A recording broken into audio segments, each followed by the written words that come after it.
Guys, this is the enchilada casserole that I was talking about. I've already filmed how to make it, but this is what it looks like before I pop it into the freezer.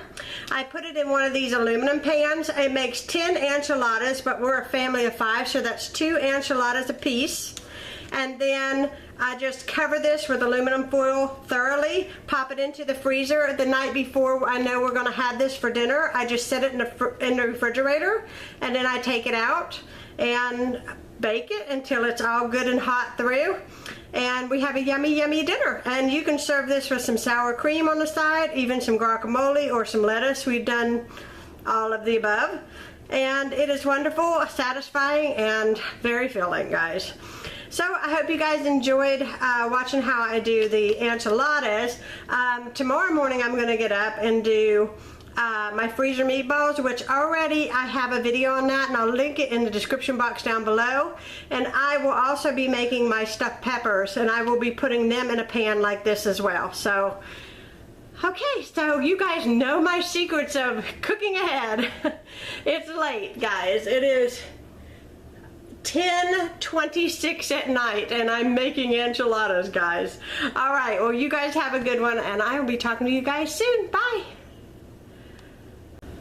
Hey, I want to add that out of the 2 chickens, I saved this much chicken in a freezer bag, and I make chicken and biscuits with this. You can make chicken noodle soup, whatever, but I'm just going to freeze this. This is what I had left over from making the 2 casseroles.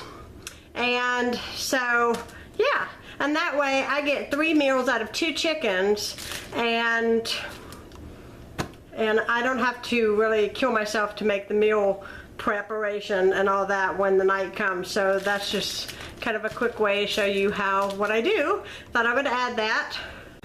Good morning. Okay, so I got my peppers here, and in the description box down below I will put the video where I show you how to make these.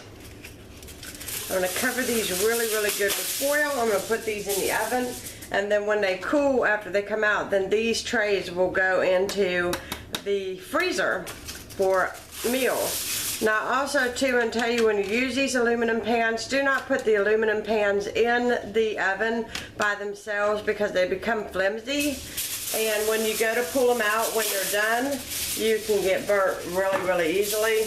I know this from experience, guys.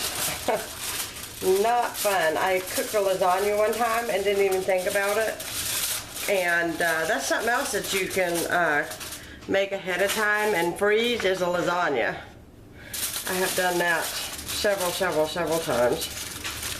If you're curious on how I do that, you can let me know, and I'll put it on the list for next month to fix. And we get all the corners and the sides all good and covered, because what makes these peppers get done is the fact the steam builds up in here. Now my mom, she does hers on the stovetop.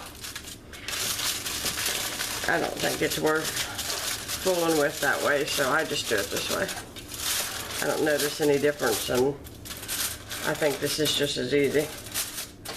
So I got them covered. They're going in the oven.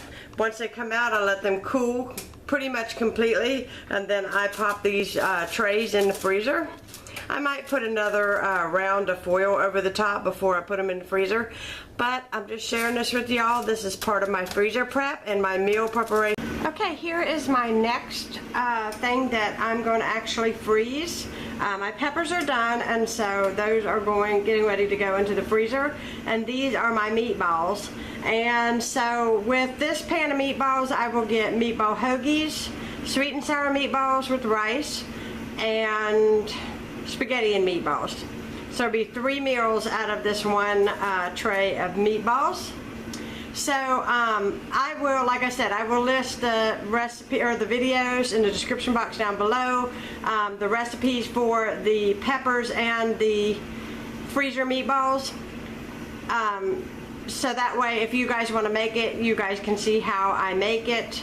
I'm going to be posting my enchilada recipe in a separate video for Sunday Simple Suppers. So I hope y'all enjoyed seeing. Now when these cool, I will be putting them in these freezer bags, and I usually just count all the meatballs and then I separate it into 3, and then it always is enough. It's plenty. These meatballs are made with turkey meat. I have made them with deer. I don't have any ground deer at the moment, but you can make, the reason why I don't make them with hamburger meat is I find that the grease runs out of them. It smokes the whole house up in the stove too. So I just stay the healthier option and go with the turkey. When you go with a leaner meat, you need to make sure that you spray your pan with a non-stick cooking spray, or otherwise, because there's not really much grease that's going to come out of this, and you want to be able to get these meatballs off the tray. So these are going to go in the oven. I think it takes between 15 and 20 minutes for all of these meatballs. Your longest thing with the meatballs is mixing the meat and making the little balls up, but it's well worth it. I do it especially when I'm going to have a large amount of company for spaghetti and meatballs and sweet and sour meatballs in my crock pot. These are sensational. So, okay, so thank you for watching, and I'll be talking to you again soon. Bye.